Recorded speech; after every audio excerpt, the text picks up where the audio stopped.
सब विद्यार्थियों को नमो नमः। तो जैसा कि आप सभी को ज्ञात है कि जो हमारा अध्याय चला हुआ था जननी तुल्य वत्सला, उसके हमने अभ्यास कार्य कर लिया था। आज उसकी जो सूक्तियाँ हैं उन 3 सूक्तियों की व्याख्या इस वीडियो में आज हम करेंगे। तो देखिए, अधोलिखित नाम सूक्ति नाम भाव हिंदी भाषा में लिखित कि निम्नलिखित सूक्तियों का जो भाव है वो हिंदी भाषा में लिखी। बहुन्य पत्यानि में संतति सत्यम, कि जो सभी गायों की माता होती है सुरभि, वो भगवान इंद्र से कहती है कि बहुन्य मेरी अत्यधिक, अर्थात कि मेरी अत्यधिक संतानें है, यह सत्य है। तो भावार्थ प्रस्तुत सूक्ति वेदव्यास द्वारा रचित महाभारत के वन पर्व से संकलित पाठ जननी तुल्य वत्सला से उद्धृत है। इस सूक्ति में गाय के मातृत्व की चर्चा की गई है, उसका वर्णन किया गया। धार्मिक मान्यता के अनुसार इस पृथ्वी पर जितनी गायें या बैल हैं वे सभी सुरभि की संतानें हैं, अर्थात सुरभि जो है वो सभी गायों और बैलों की माता है।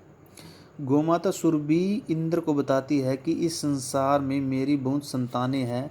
यह बात बिल्कुल सत्य है। जैसे माता अपनी सभी संततियों के लिए एक समान प्रेम भाव रखती है, वैसे ही मैं अपनी सभी गो संततियों के लिए एक समान प्रेम भाव रखती हूँ। अपनी संतानों के प्रसन्न होने पर मैं प्रसन्न होती हूँ तथा उनके दुखी होने पर दुखी होती हूँ। अर्थात सभी गायों की माता जो सुरभि है वो कहती है कि मेरी बहुत सारी संतानें हैं, अर्थात मेरी संतान प्रसन्न होती है तो मैं भी प्रसन्न हूँ, अगर मेरी कोई संतान दुखी है तो मैं भी दुखी होती हूँ। दूसरी सूक्ति देखिए, दुर्बले सुते मातु अभ्याधिका कृपा सहजे।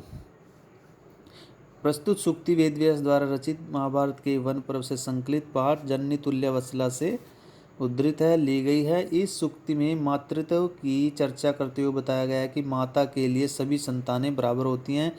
उसके हृदय में अपनी सभी संतानों के लिए एक समान स्नेह भाव होता है, एक समान प्रेम भाव होता है। परंतु जो कमजोर संतान होती है उसके प्रति उसके मन में अत्यधिक प्रेम होता है। दुर्बल संतान के प्रति माता के विशेष प्रेम भाव का प्रदर्शन उसके स्वभाव में ही निहित होता है। अर्थात सभी संतानों के होते हुए जो एक कमज़ोर दुर्बल जो संतान होती है, माता की उस पर विशेष जो होता है वो प्रेम होता है। माता का जो विशेष स्नेह प्रेम उस पर अधिक होता है। अपत्येषु च सर्वेषु जननी तुल्य वत्सला। भावार्थ प्रस्तुत सूक्ति वेदव्यास द्वारा रचित महाभारत के वन पर्व से संकलित पाठ जननी तुल्य वत्सला से उद्धृत है। इस सूक्ति के माध्यम से मानवीय मूल्य को अभिव्यक्त किया गया है, मानवीय मूल्य को उजागर किया गया है। अपनी सभी संतानों के प्रति माता समान रूप से प्यार करने वाली होती है, अर्थात समान रूप से सभी के लिए प्रेम करने वाली होती है, प्यार करने वाली होती है, स्नेह करने वाली होती है। उसकी संतान चाहे अच्छी हो या बुरी हो, माँ उसके प्रति अपने प्रेम भाव में भेद नहीं करती। कोई भी मतलब एक को जैसे अधिक या एक को कम, कि वह हमेशा प्रयास करती है कि मेरे पुत्र को किसी प्रकार की कठिनाई ना हो। अपने पुत्र को दुखी देखकर माता ही एक ऐसा प्राणी है जिसकी आँखों से आंसू बहने लगते हैं।